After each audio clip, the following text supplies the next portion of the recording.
Trevs Hockey Show. I'm the Trev. Sweet. Anyway, this one's a long time coming. In my mind, anyway. So after not making the playoffs since 2017-18, why would they start now, right? The season was probably the worst season in Anaheim Ducks history. And having a coach that's supposed to get you to the playoffs, who has never made the playoffs, but he's supposed to get you to the playoffs. No. Eakins was finally relieved of his spot in Anaheim. It's not that I think he's a bad coach, I just think he's a bad coach. At the NHL level anyway, but let's talk about it. It's a brief little history lesson for you. Eakins took over the head coaching position on June 17th, 2019, when he was hired on after Bob Murray was filling the role on an interim basis. That was the season they had fired Randy Carlyle near the end of the 18-19 season. And yeah, again, they had not made the playoffs since 2017-18. So yeah, where does this make sense? Hire a coach that's never made the playoffs in hopes of making the playoffs. Granted, he was doing well for them when he was coaching San Diego, their farm team. But again, the farm and the big leagues are two different things. So in the 4 seasons Eakins was your head coach, you had a 100, 147, and 44 record in 4 seasons. Ouch. It's bad when the losses outweigh the wins, in my mind, but that's typical Eakins in the NHL, I think. Finishing no higher than 6th place in the Pacific Division, and that was for the 1920 season. We'll remember that one for what it was, right?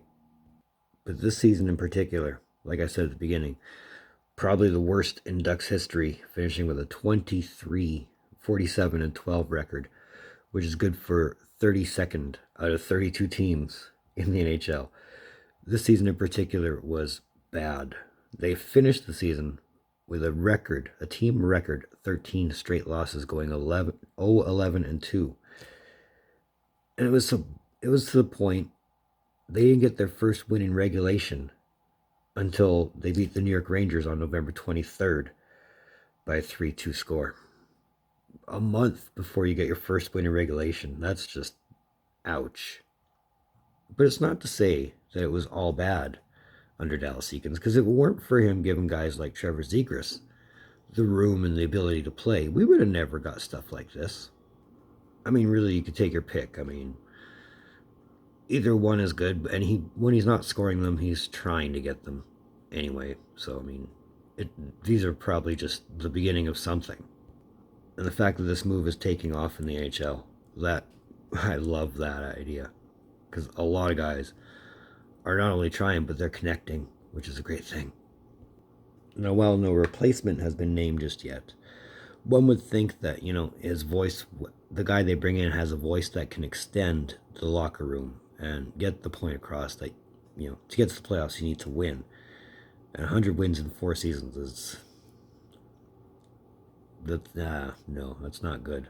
Like I said, when your losses outweigh your wins, that's a bad thing. And I don't know. I mean, I hope one day Eakins gets really good at coaching. I really do. But in the 4+2 seasons in Edmonton that he was coach, nothing good came of it. So this should be like a case where, hey, maybe be an assistant for a while, or go back to the AHL level. But either way, one would hope the next coach Anaheim brings in has playoff experience, knows how to motivate a room, and can get to the job done. Get to the playoffs at least. Because when you think Anaheim, you think of the playoff stretch they had in the longest time. Before they were not making the playoffs. That's the Ducks I think of. But we'll see what comes about when they bring on their next head coach. Let me know your thoughts on this subject. It's Trevs Hockey Show. I want to thank you for tuning in. Don't think I don't appreciate the gesture, especially if you're right here. That's a great thing for both of us. So if you're digging what I'm doing, if you've made it this far, if you just want to say hi, hit that thumbs up. That subscribe button, that red button that says subscribe all over it, you know you want to hit it. You know we're going for 250, and you know it'll make you feel good. So let's do it up.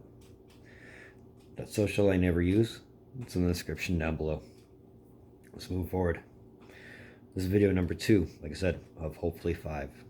And I'm going to keep going. I got more to talk about. So either way, in the meantime, and in between time, be looking for more videos from Trev. Later.